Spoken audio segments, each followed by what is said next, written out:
E agora vamos entrando no nosso assunto, falar sobre falar tudo o que penso. Posso falar tudo o que penso? É o nosso tema de hoje. Quando a gente fala sobre mentiras que nós acreditamos, uma das mentiras que a gente acredita, e ela é repetida, é: eu posso dizer tudo o que eu penso, sim. E alguém faz isso e fala: e daí? E essa semana, para todo mundo que teve vendo aí o que aconteceu nas redes sociais, viu que não pode falar tudo o que você pensa, não. Isso não é verdade. Tudo que você pensa, e eu diria que até falar tudo o que você pensa tem algumas condições para falar o que você pensa. Não é tudo o que você pensa, mas para falar o que você pensa, tem algumas condições, elas precisam ser adequadas. Quando a gente olha para essa expressão, eu posso falar tudo o que penso, você rapidamente vai falar, parece que sim, parece que não sei. Você vai ficar nessa indecisão. Justo porque isso não é uma verdade, e quando não é aplicada, quando a verdade ela não funciona em todos os lugares, e não funciona em todas as circunstâncias, logo ela não é a verdade, ela não é uma verdade. No sentido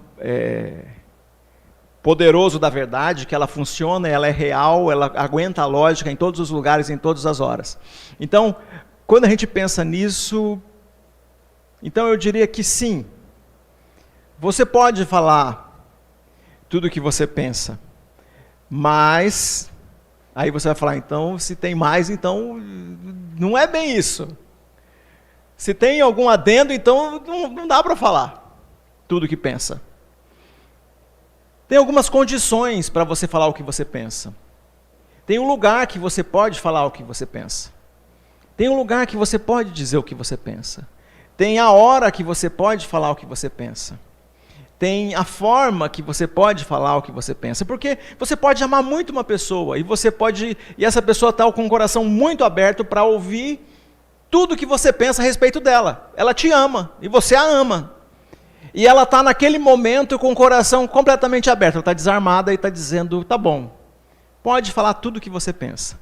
Agora, esta mesma pessoa que te ama muito, dependendo da hora que você vai dizer uma coisinha só que você pensa,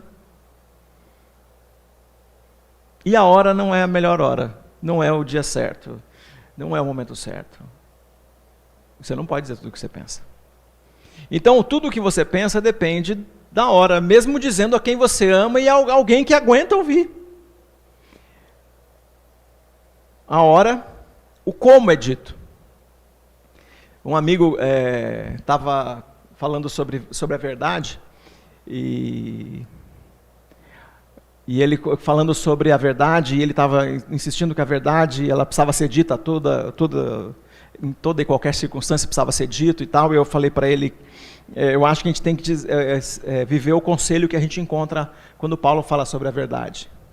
Que a gente deve falar a verdade uns aos outros em amor. Então, se a gente pegar e fizer um quadro, né? Eu uso isso lá no Cura pela Palavra, a gente fizer um quadro onde a gente coloca mentira e verdade. Então, se a gente coloca numa coluna, mentira e verdade. Na outra, a gente coloca amor e desamor. Tem muita verdade dita em desamor, dita com falta completa de amor. É verdade, mas sem amor, quando é dito, é terrível. Quando é dito uma verdade sem amor, a gente chega a preferir a mentira. A gente prefere o silêncio, no mínimo o silêncio. Mas tem um montão de gente que, em nome do amor, está dizendo uma mentira. E também tem mentira que é dito em completa falta de amor. Ela é uma maldade, no sentido pior dele, porque é mentira e é sem amor. Então é ali que está que o roubo, a traição, os golpes acontecem em mentira sem amor. Agora tem gente que fala, mas é melhor ele não saber, é melhor ele não saber. E a gente vai mesmo que sendo treinado nessa mentira, nessa mentira amor. A gente cresce no meio da mentira amor. A gente cresce no meio da mentira amor. Quem de nós não não viu isso acontecendo ou não aconteceu com você mesmo. Você caiu aquele tombo que, dependendo da pessoa que estava perto, uns dão risada, outros morrem de dó. Sabe aquele tombo, aquele escorregão? Vamos imaginar que aconteceu isso e você era criança. E alguém estava ali perto e para tentar te animar, a pessoa disse, pulou. É mentira, não é? Mas é uma mentira movida por esse amor. Vamos dar uma enganadinha para que a pessoa não sinta, para que a criança não sinta. A gente vai ver isso acontecendo bastante. Então a gente é treinado desde pequeno a lidar com uma circunstância onde a mentira em amor ela é aceita. Mas a Bíblia ensina a gente para viver o padrão de cima. E o padrão de cima é diga a verdade em amor uns aos outros. Então quando a gente está falando que eu posso falar tudo o que penso, tem uma condição. Tudo que você pensa é verdade? Tem amor? Então tem condições, tem o como. Tem condições. Isso que você pensa ele é verdade? Então, porque tem coisas que nós estamos falando que é verdade, mas não está sendo dito em amor. Então tem um princípio que Paulo ensina para a gente. Mas a gente ainda vai encontrar essa verdade que é dura demais. É a sua verdade, é aquilo que você acredita, no sentido de que eu tenho uma coisa aqui no meu coração, é a minha verdade. É a tua verdade, mas ela é incompatível com a vida comunitária. Ela é incompatível com a convivência uns com os outros. Ela é incompatível com a lei. É a tua verdade, é o teu desejo, é a tua fantasia, é a tua vida privada, é aquilo que você faz escondido, é aquele negócio que você guarda dentro de você, é verdade. Mas é dano, mas é maldade, mas é destruição, mas tem veneno, mas destrói os outros, mas esmaga os outros. E tem algumas dessas condições que ela acaba sendo comunitária, porque tem gente que se move em nome desta, é a verdade de um grupo de pessoas, mas sendo verdade desse grupo de pessoas é uma construção destrutiva para a vida comunitária. E é isso que nós vimos essa semana, é contra a lei do nosso país alguém dizer que apoia o nazismo, que apoia esse movimento que não aceita a coexistência com alguém que não está dentro dos padrões, dentro de certos padrões de raça, dentro de certos padrões de desenvolvimento pessoal e mental. Então, o nazismo é responsável, né, durante a Segunda Guerra Mundial, quando ele existiu na sua força, o nazifascismo, né, quando existiu na sua força completa, principalmente na Alemanha, mas na Itália também, ele existiu com uma força onde muita gente morreu. Muitas pessoas foram assassinadas. Pessoas, a gente sempre, é bom lembrar disso, pessoas que eram fora dos padrões aceitos como a raça, naquela situação, a raça ariana. Então, se a gente pensar nesses padrões, com as pessoas que eu estou aqui, nesse grupo aqui, eu acho que salvava um ou outro. Mas se tirasse o sangue, nem o Tiago e nem o Deco se salvavam, que são aqui os mais branquinhos entre nós. Né? Se você olhar para eles ali, você vai ver, né? Eles estão num padrão mais ariano entre nós aqui. O restante aqui não se salvava ninguém. Né? O Adriano, coitado, Adriano e Amanda, né? Já estava... Porque nos padrões da raça ariana era isso. Outra coisa da raça ariana, do nazifascismo, era que uma outra raça era muito perseguida, os judeus. Mas não eram só os judeus, então o judeu é uma condição de raça. Era perseguido também as pessoas que acreditavam de um jeito que não era aceito pelo movimento nazista. Os testemunhos de Jeová, por exemplo, também foram massacrados em toda a região ali onde o movimento nazista tomou conta. Os ciganos também foram exterminados. Os homossexuais.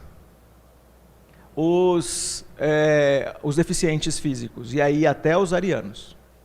Até as crianças que eram deficiente intelectual, ou tinham síndrome de Down, ou eram de alguém que estava negando o serviço militar, então fugindo de servir no serviço militar, então até esses eram perseguidos também, porque não queriam defender aquilo que deveria ser o ideal de todo mundo. Então aqui no Brasil esse movimento é desprezado e a gente sabe disso. Então essa semana a gente teve mais um levante desse assunto por conta de um programa de podcast, vocês devem saber disso, e a gente tem isso o tempo todo. Na verdade, não, isso ali foi uma coisa, foi um degrau de cima. Alguém disse tudo o que pensava, movido, a gente pode dizer tudo o que a gente pensa na hora errada, movido, nesse caso foi movido pelo álcool, mas pode ser movido pela ira, pode ser movido pelo ódio. E nesse caso a gente vê as pessoas mais movidas pela ira e pelo ódio, dizendo essas coisas contra alguém que pensa diferente, alguém que tem um comportamento diferente, alguém que vive ou tem um jeito diferente de viver, ou tem um sangue diferente, é de outra raça. A gente tem aqui a Batu, que é a nossa refugiada, né? A refugiada da nossa igreja. A gente recebe ela aqui, sabendo que ela, aqui no Brasil, sofre e tem que lidar com uma dose, de vez em quando aparece aí algum sofrimento de alguns brasileiros que fazem questão de que ela sinta que o lugar dela não é aqui. E nós, de vez em quando, alguém de nós aqui tem que dizer: Batu, o teu lugar é aqui. O teu lugar é aqui. Por que a gente faz isso? Porque a gente acredita que o mundo é um lugar onde todos devem viver. E qualquer movimento que exclui o outro não deve existir. Porque a gente aprende isso como um ensino da verdade de Deus para todos nós. Isso é um princípio da palavra de Deus para nós. Mas tem uma parábola do século XIX, tem uma pintura, eu pedi para o Deco separar ali e colocar, eu pedi de uma hora, ele vai colocar em cima da minha transmissão. Está ali do meu lado. E vocês que estão aqui, vocês podem olhar ali no nosso retorno.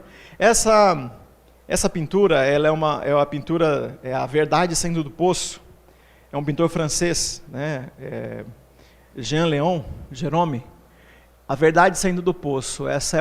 Baseado nessa pintura, é baseado numa parábola.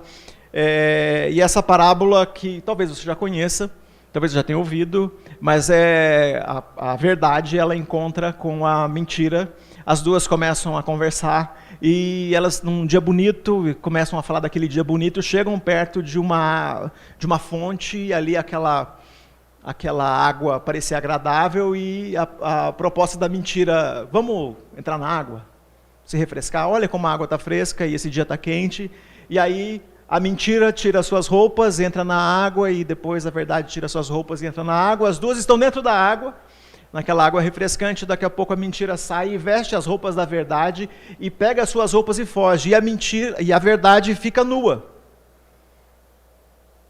E a verdade nua, ela tenta sair atrás da mentira, mas as pessoas não aguentam ver a verdade nua e crua.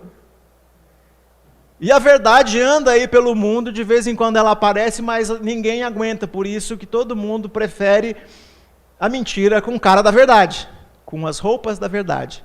E por isso que a gente tem o sofisma, e o sofisma é uma mentira que parece verdade. Posso dizer tudo o que penso, qualquer hora, qualquer lugar. Isso tem cara de verdade, mas é uma mentira vestida de verdade. E o sofisma são mentiras que nós acreditamos. Então eu vou colocar isso depois na nossa rede social lá. Eu sei que um montão de gente vai olhar quando eu coloco uma mulher pelada lá no negócio. Não é a verdade. Todo mundo vai aguentar, né? O pessoal aguenta. O pessoal vê coisa pior por aí. O pessoal vai aguentar isso, ver lá na nossa rede social. Se alguém falar mal, não tem problema nenhum, né? Porque a nossa rede social é para quem não é da nossa fé. Para quem é da nossa fé, a gente tem a Bíblia, né? Nossa rede social é para a gente lidar com essa conexão com as pessoas que ainda estão tentando descobrir um caminho de fé. Mas eu queria ler com vocês dois textos que têm a ver com os ensinos de Jesus. Em Mateus capítulo 7, e o paralelo do texto de Mateus capítulo 7 é Lucas, pode tirar, Deco, é Lucas capítulo 6. Então a gente vai ler esses textos, eles estão em paralelo e eles apresentam para a gente um ponto interessante.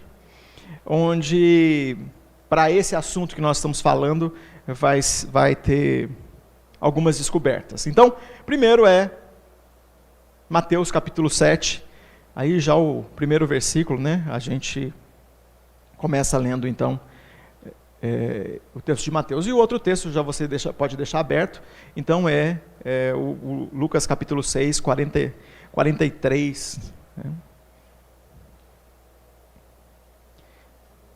Então em Mateus capítulo 7 a gente tem um daqueles textos que são de conhecimento popular. Se você fizer qualquer coisa que você fala sobre alguma coisa que alguém fez, a pessoa, mas você não pode julgar. A pessoa não sabe nem o que está na Bíblia, não pode julgar. Você não pode julgar, ouviu? Por que você está julgando? Você sempre foi desse jeito, julgador. Já está julgando também, né?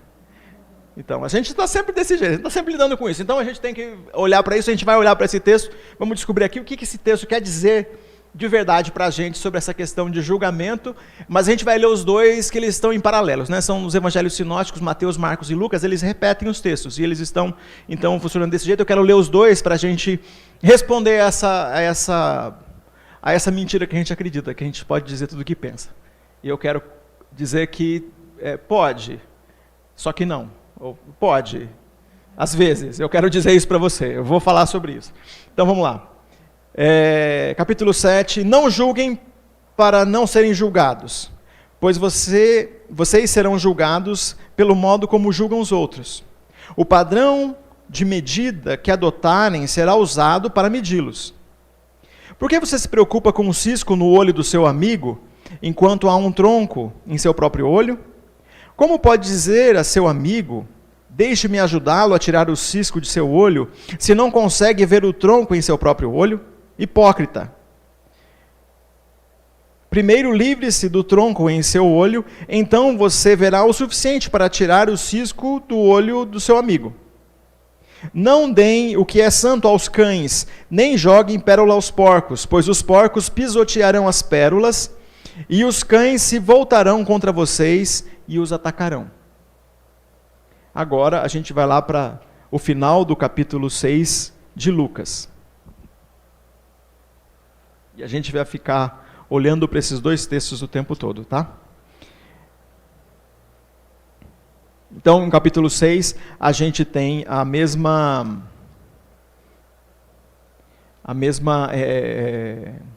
repetição. No versículo, então,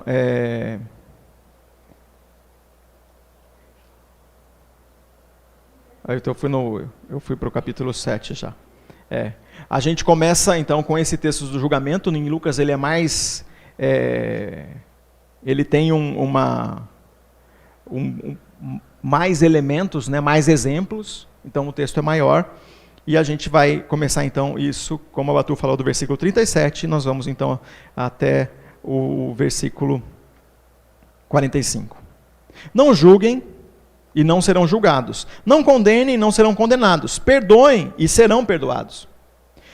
Deem e receberão, sua dádiva lhes retornará em boa medida, compactada, sacudida para caber mais, transbordante e derramada sobre vocês. O padrão de medida que adotarem será usado para medi-los. Jesus deu ainda a seguinte ilustração: é possível um cego guiar outro cego? Não cairão os dois em um buraco? Os discípulos não são maiores que seu mestre, mas o aluno bem instruído será como o mestre. Por que você se preocupa com o cisco no olho do seu amigo, enquanto há um tronco em seu próprio olho? Como pode dizer, amigo, deixe-me ajudá-lo a tirar o cisco de seu olho, se não consegue ver o tronco em seu próprio olho? Hipócrita, primeiro livre-se do tronco em seu olho, então você verá o suficiente para tirar o cisco do olho do seu amigo. Uma árvore boa não produz frutos ruins, e uma árvore ruim não produz frutos bons. Uma árvore é identificada por seus frutos. Ninguém colhe figos de espinheiros, nem uvas de arbustos espinhosos. A pessoa boa tira coisas boas do tesouro de um coração bom, e a pessoa má tira coisas más do tesouro de um coração mau, pois a boca fala do que o coração está cheio. Senhor, usa a tua palavra para falar aos nossos corações. Bom, a gente tem a ideia do julgamento e aquilo que a gente já ouviu, o julgamento moral, e a gente tem aqui uma construção, né, entre esses homens aqui que são os mestres da lei, esses homens com quem Jesus está falando, quem ele está usando como exemplo. Então lembra que as pessoas estão vivendo num código de ética entre eles que um fica cobrando do outro. E eu acho que algumas coisas que nós estamos cobrando, que aqui estava sendo cobrado um do outro, tem um padrão moral, um padrão de comportamento. Mas nós temos umas coisas que nós cobramos uns dos outros. Hoje eu acho que diminuiu muito esse tipo de padrão moral. Diminuiu bastante. Ainda que tenha, diminuiu bastante. Eu acho que uma mulher sofria demais com um padrão moral exigido da mulher na década de 80, na década de 90, era muito pior do que é hoje.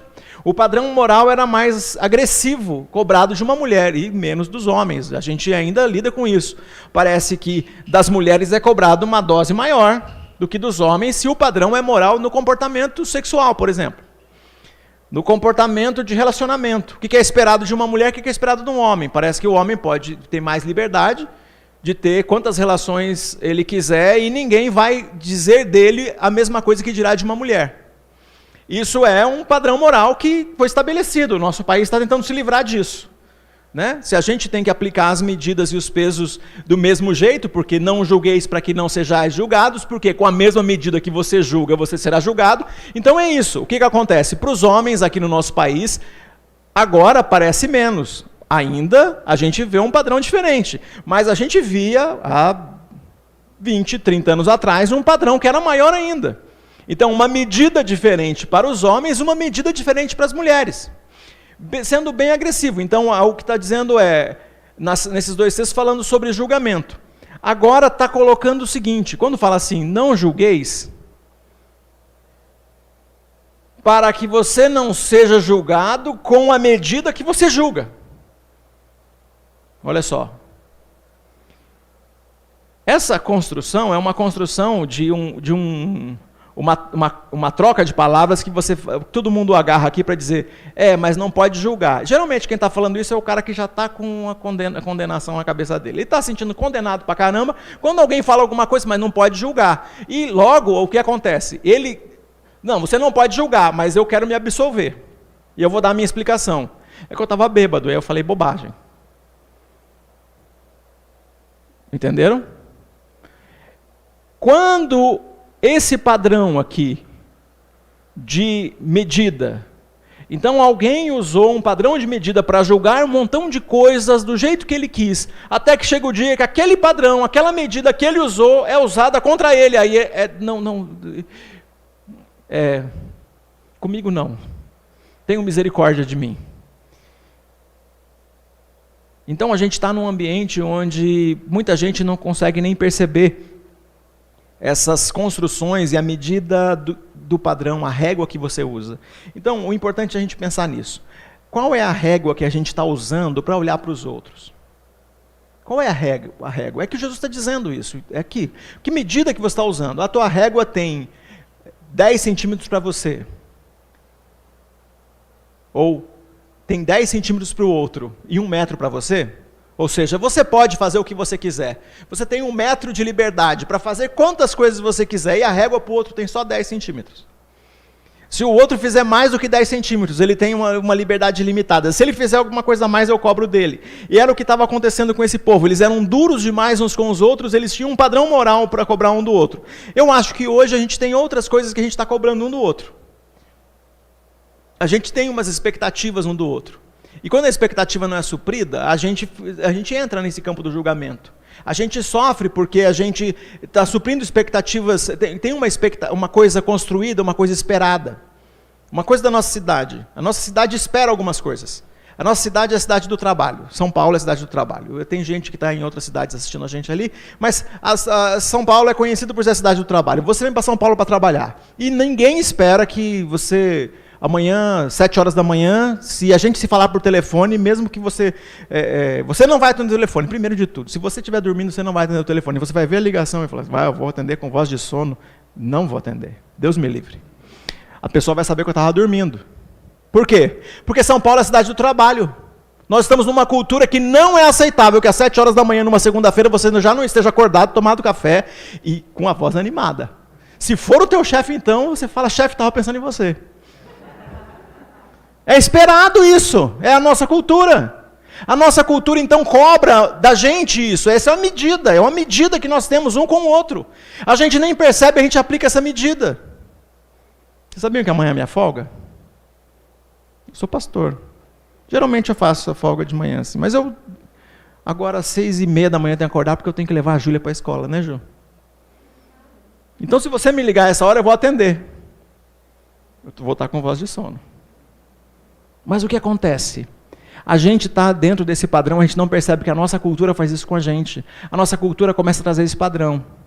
E esse padrão é exigido. E quanto mais esse padrão vai sendo construído, a gente vai sendo, como disse esses dias aqui, que a gente vai sendo vítima e vai sendo o algoz da gente mesmo, né? Disseram para a gente que lá no nosso trabalho a gente pode ser autogerido. E aí a gente não trabalha mais 10 horas, 9 horas, a gente trabalha 12. Né? Trabalha lá no hospital, né, Rony? E aí depois faz Uber. Você trabalha 16 horas. Você não tem mais limite. Porque você está se autogerindo. Alguém disse isso para a gente. Essa é a medida de uma cidade que cobra da gente que a gente esteja muito ocupado. E a gente se sente culpado quando descansa. De vez em quando está descansando, se sente culpado. Vai assistir, né? Você está de férias, assistindo uma série. E aí, quando alguém te liga, você fala, estou assistindo uma série aqui, mas eu estou de férias. Você tem que se desculpar. Você tem que se desculpar porque você está de férias. Isso que está acontecendo, a nossa cidade está fazendo isso com a gente. Isso é a cultura do nosso momento. E eu acho que em outros lugares acontece também isso. Né? E eu me lembro o meu avô teve uma vida rural. Eu me lembro dele falando, ele e o cara do sítio do lado, eles conversando sobre o jeito que as pessoas viviam e cuidavam de uma roça, que cuidava do outra roça, cuidava do pomar, que cuidava da horta, que cuidava de não sei o quê. O que eles estavam fazendo? A mesma coisa que a gente faz nessa cultura que a gente está construindo, esperando com expectativas e com julgamentos da relação um com o outro. Ele está falando assim, ó, a construção de Lucas é diferente, fala assim, olha só, sobre o julgamento. Quando ele começa no versículo 37, não julguem e não serão julgados. Não condenem e não serão condenados. Perdoem e serão perdoados. Bom, primeiro de tudo que perdoar já é um negócio assim que a gente já vai ter uma luta aqui maior. Porque parece que julgar é fácil, perdoar é difícil. Mas só que ele está levando a gente, em Lucas, aqui está levando a gente para uma jornada, para um lugar que é melhor. Qual é o lugar melhor? Ele está levando, versículo 38, deem e receberão. A gente aplicou, depois que a gente olha para a prosperidade, ainda que aqui a gente possa aplicar uma medida financeira, aqui a gente tem uma questão que é importante a gente olhar. Ainda que a questão financeira possa ser aplicada aqui, a gente tem que pensar em outros elementos, porque a conversa não é financeira. A conversa não começou falando de dinheiro.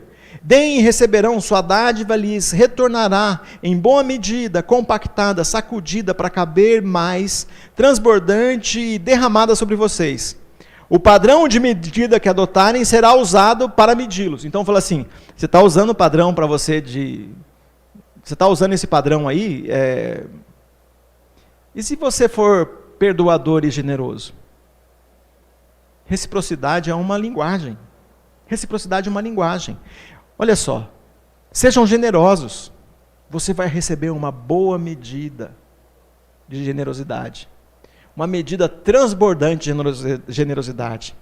Deem e vocês receberão. A gente pode aplicar a questão financeira, mas está dizendo que é outra coisa. Sejam abençoadores, sejam hospitaleiros, sejam agradáveis, sejam honrados, sejam amigos. Amigo que distribui, gente, amigo que distribui parabéns no aniversário dos outros, no dia do aniversário dele, ele não consegue responder quanto parabéns ele recebe. E eu me lembro, não aconteceu aqui nessa igreja, quando eu era pastor da outra igreja, agora fica fácil, né? Lá na outra igreja, aqui não, aqui ainda não. Ainda não. Aqui a turma está chegando ainda e tal. Mas quando eu era pastor na outra igreja, alguém me reclamou que não recebeu os parabéns. Já pensou nisso, Amanda? Não receber parabéns no dia do aniversário. Nenhum parabéns. Falou, pastor, você acredita que ninguém me deu os parabéns? Eu Liguei, né? Não é porque eu lembrei. Ela pensou que era porque eu lembrei, não foi porque eu lembrei, foi porque tinha uma listinha lá. E a gente tinha uma secretária e todo dia ela colocava a listinha dos aniversariantes lá para a gente fazer a ligação. E aí um de nós pastores estava fazendo a ligação, era meu dia. Aí eu fui ligar para dar os parabéns. Eu falei, pastor, você acredita que ninguém me ligou? E aí começou a medida ruim, né, gente? Medida ruim, dá uma reclamada, assim, o dia do aniversário estava cozido. Eu liguei no fim da tarde, era a última coisa que eu ia fazer. Então, ela já estava pensando que nem o pastor ia ligar. E aí estava reclamando. Sabe quando a pessoa está falando, você tem vontade de tirar o telefone assim e ficar esperando? Estava reclamando. Aí quando ela, dava para falar assim, respira e tal. Daí na hora que eu voltei, falou, bom, eu vou te dar os parabéns. E queria dizer uma palavra de bênção, mas a pessoa não estava nem conseguindo receber, né? Estava assim, Aí eu perguntei, no aniversário dos outros você liga para as pessoas? Aí ela mas é isso. A reciprocidade é uma linguagem. Se você for generoso com os outros, você recebe generosidade. Se você distribui ligação, se você distribui mensagem de aniversário, você vai receber mensagem de aniversário. Se você é presente na vida dos outros serão presentes na sua vida. Se você cuida dos outros cuidam de você. A gente tem uma relação de reciprocidade. Então, se a gente escolhe ser a medida da bondade, a medida do perdão, a medida de estar presente na vida do outro, e é assim que a comunidade de Jesus deve andar. Jesus está dizendo, vão aprender a andar de outro jeito. Vocês estão aprendendo a andar um julgando, um cuidando da vida do outro, um cobrando do outro, um sendo moralista na vida do outro. Um dizendo, mas você está educando teu filho errado, mas você está fazendo errado com seu filho. E se todo mundo for positivo na vida um do outro, como será melhor a nossa jornada? Eu quero dizer tudo o que eu penso para ser julgador na vida do outro. Não, não pode. Você não pode dizer tudo o que pensa para julgar na vida do outro. Não, você não pode. Eu quero dizer tudo o que eu penso para abençoar a vida do outro. Sim, você pode. Você pode. Diga tudo o que você pensa. Para abençoar, pode dizer tudo o que você pensa. Para transmitir paz, pode dizer tudo o que você pensa. Para ser generoso, pode dizer tudo o que você pensa. Para proteger, pode dizer tudo o que você pensa. Então, a gente tem a verdade, mas ela funciona até certo ponto e eu quero comprovar isso para você. Desculpa, Batu, estou falando muito rápido. Eu fico animado, o Batu não me entende. Ela perde tudo isso que eu estou falando. Quando a gente entra, ele usa o exemplo do tronco e do cisco. Da trave e do cisco. Nos dois textos, né? A gente tem em Mateus, e aqui a gente tem esses dois textos falando do tronco e do cisco. Só que em Lucas, ele usa uma outra parábola. Ele fala assim, um cego pode guiar o outro. Então, assim, ninguém de nós, ainda que a gente encontre cegos que têm uma localização geográfica muito forte. Tem pessoa que não é cega e não tem localização geográfica, não tem, né? Chega aqui e não sabe para que lado está a Zona Sul, né? Pensa que sai daqui e não sabe para que lado vai sair. Tem gente que é assim, ele não tem lateralidade, não consegue nem às vezes saber rápido, se fala direita ou esquerda, a pessoa trava, né? Aí o Rony sabe, porque o Rony serviu o exército, o pessoal que serviu o exército sempre... E lá os caras, né? Ou quem não aprende ali na hora de marchar, fica até meia-noite marchando, né, Rony? Vai sair direita e esquerda na marra, nem que seja torcendo esse cara.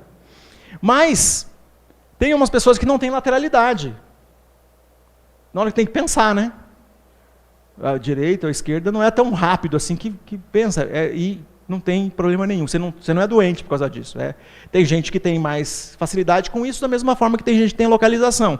Alguns cegos têm uma localização poderosa. Ele consegue se localizar bem. Ele entra num espaço como esse aqui e rapidinho descobre onde estão os lugares e você tem a sensação de que ele está vendo até de tão fácil que ele consegue se localizar e fazer as medidas, contando os passos e descobrindo os lugares.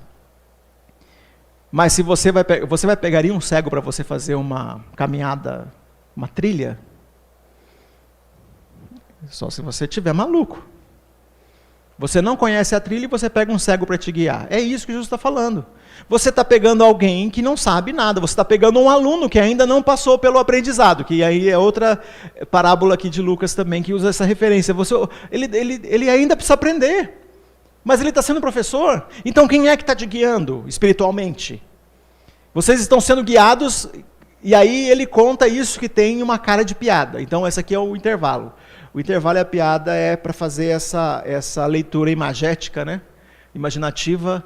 Como é engraçado alguém tentando, né? Uma pessoa que está com uma madeira no olho, uma trave no olho, é uma coisa para você imaginar um negócio grande mesmo no olho, tentando assoprar o cisco do olho do outro, tentando tirar o cisco do olho do outro.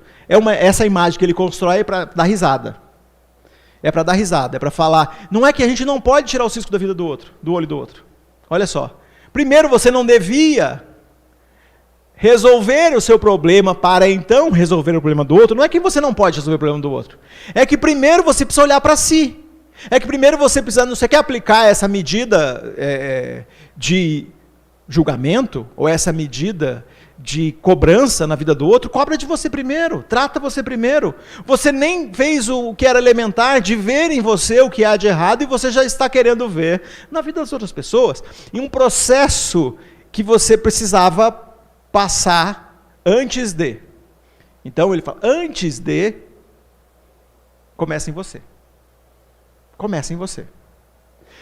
Agora, por que você está falando isso? Você fala assim, mas então quer dizer que pode julgar? É pelo que a gente está lendo na continuação desse texto em Lucas. O que vocês acham? Eu vou ler de novo. O que vocês acham?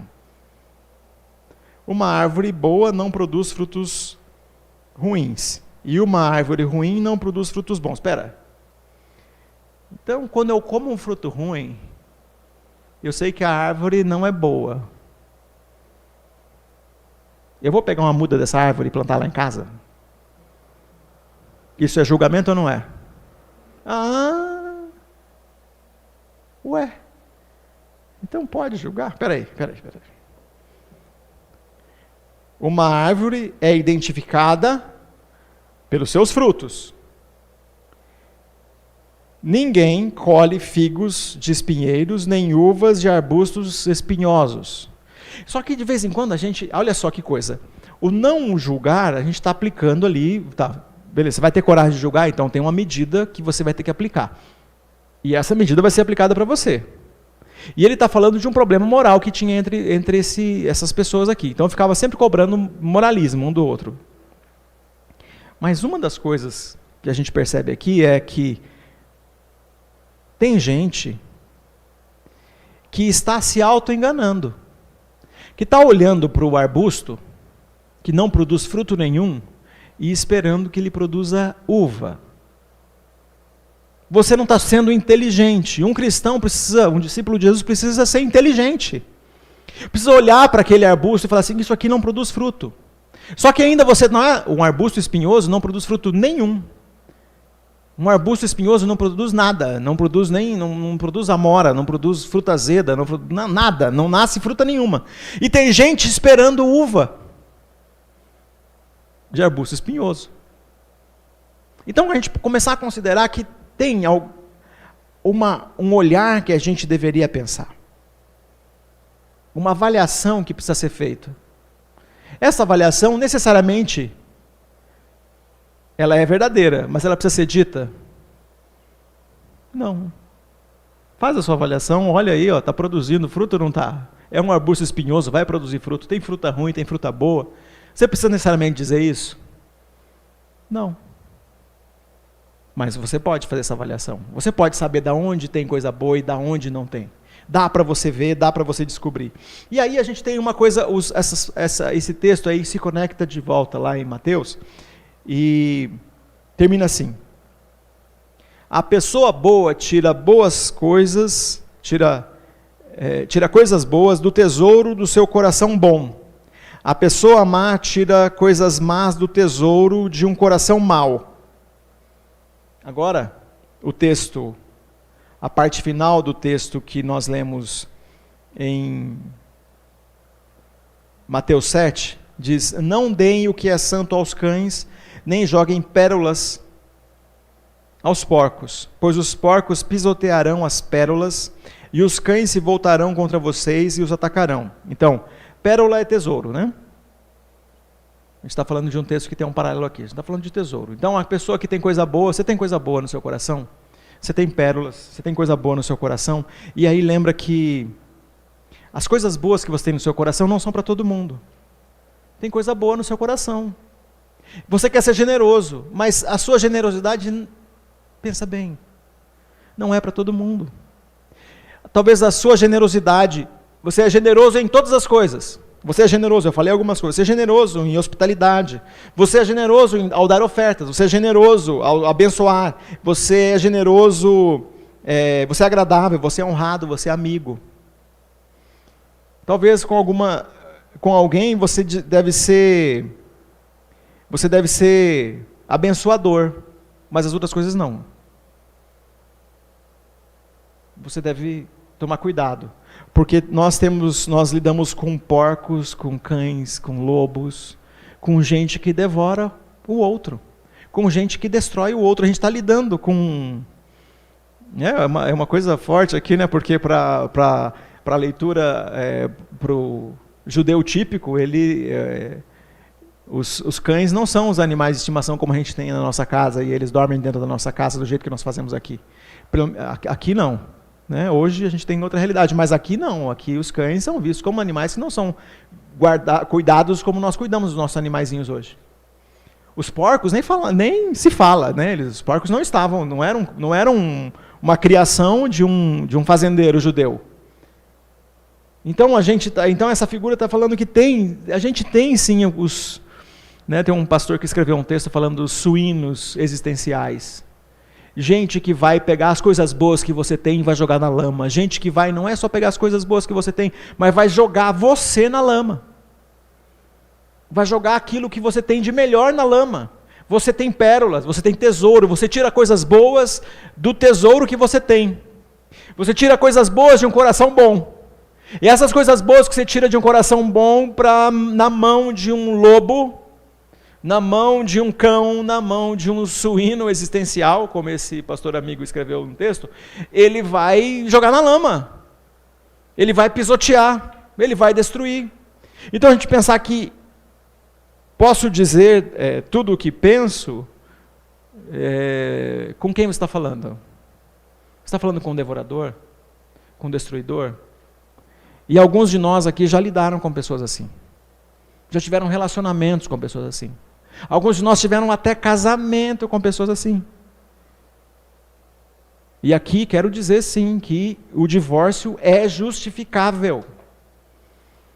E alguém vai falar, mas pastor, como você incentiva o divórcio?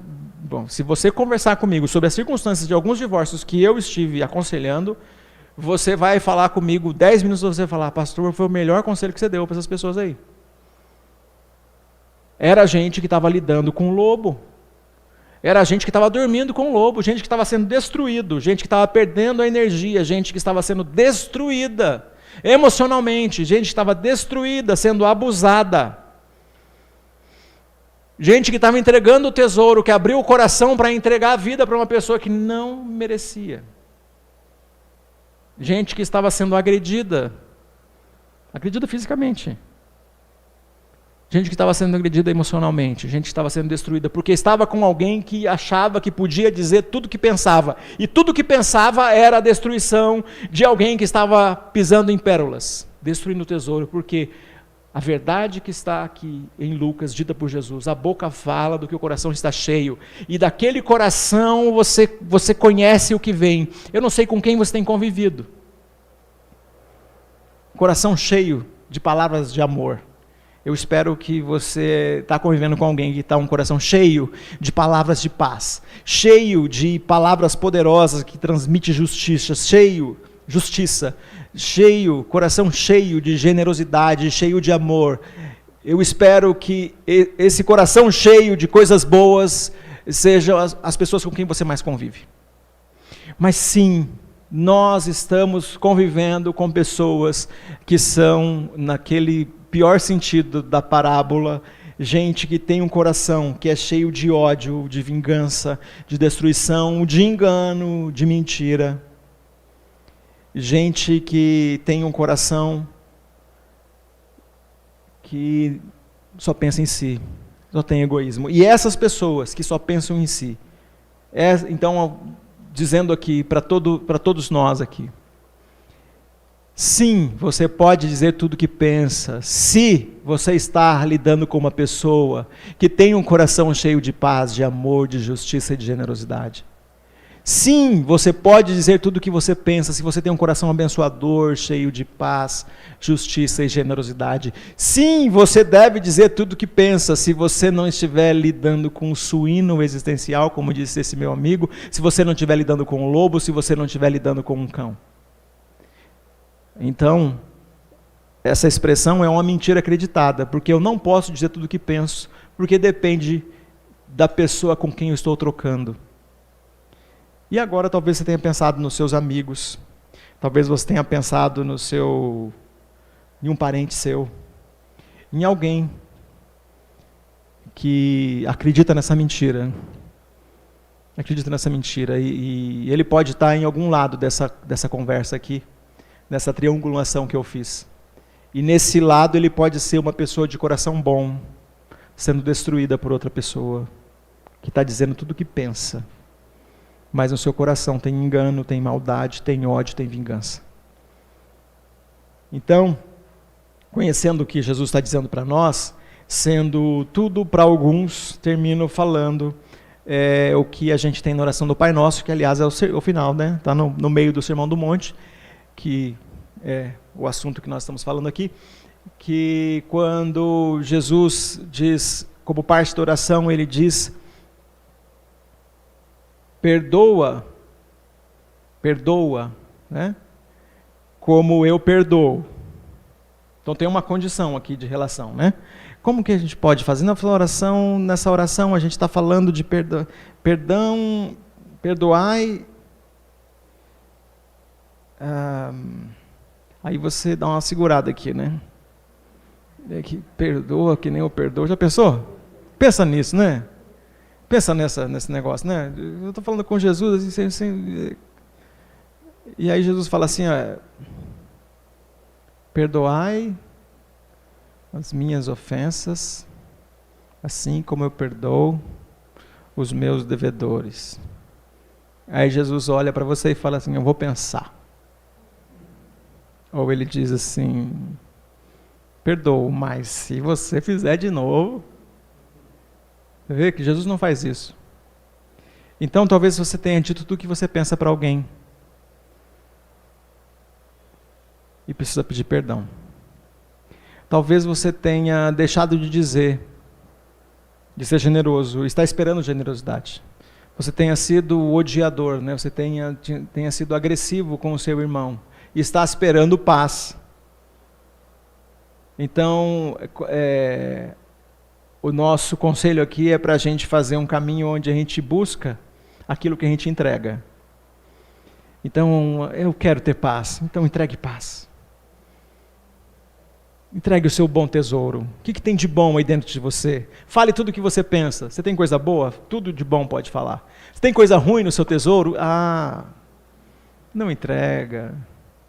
Não, você não pode falar, tem coisa que você não pode falar, tem coisa que você pensa que é contra a lei do nosso país, tem coisa que você pensa que é contra a lei de Deus, tem coisa que você pensa que é a fantasia pior desse mundo, que tem a ver com o pecado, que Jesus veio para morrer por isso e para tirar isso do seu coração, para livrar você disso, de uma vez por todas. Ele quer livrar você disso de uma vez por todas. Jesus não quer que você continue preso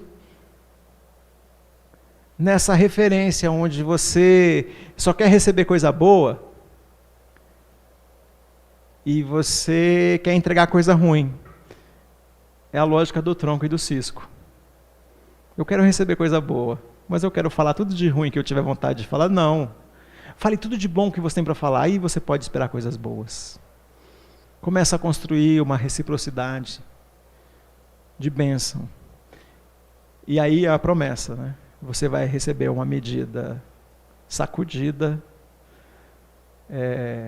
recalcada, né, no sentido de, lá no interior de Santa Catarina falava acarcada. Acarcar é a palavra, acarca, apertada para caber mais, socada e abundante. Então, na minha experiência, eu não dou conta da generosidade de Deus sobre a minha vida. É assim mesmo, é graça. Então eu sou generoso e abençoador, e ele, sempre quando eu estou achando, eu já estou, né, fazendo uns negócios legais aí, estou começando a fazer umas coisas boas, e de repente ele vem e ele faz uma coisa que é incrível e muito grande, eu não dou conta, a medida é sempre muito maior do que aquilo que eu dou. Faça esse teste, comece a ser mais perdoador, comece a ser abençoador, você vai descobrir isso. Seja perdoador, seja abençoador, você vai descobrir isso. Diga tudo o que você pensa, se for para abençoar. Diga tudo o que você pensa, se for para desenvolver o outro, para fazer o outro uma pessoa melhor, para desafiá-lo no sentido melhor que a palavra pode ser, para cuidar dele, falando na hora certa, no dia bom, no dia que vai fazer desta pessoa, desse seu amigo, dessa pessoa que você ama, uma pessoa mais feliz, mais completa, que se sentir muito abençoada, né? Vamos fazer uma oração? Senhor Pai Todo-Poderoso, obrigado porque o Senhor mandou Jesus para nos salvar. Obrigado porque a Tua palavra nos ensina a lidar. A gente queria ser julgador no sentido mais duro do juiz, onde julga e condena. E o Senhor fala para a gente repensar isso aí, olhando para a gente primeiro. A gente reconsiderar isso aí, a gente olhar para processos, olhar para uma árvore e ver como ela funciona. A gente olhar para as motivações. Nos ajuda, Senhor, a mudar a estratégia. Nesse momento tem gente com pressa de julgar, com pressa de cancelar, com pressa de destruir. Gente que na sua liberdade de dizer o que pensa tem sido cruel e tem validado morte e destruição. Tem misericórdia de todas as pessoas que pensam dessa forma e pedimos que, de alguma forma, ela seja iluminada, ela aprenda, mas nos faz ter discernimento para que a gente não entregue tesouro para os cães, nosso bom tesouro para os porcos, nossas pérolas aos porcos. Nos ajuda, Senhor, a discernir, nos dá sabedoria. Em nome de Jesus. Amém.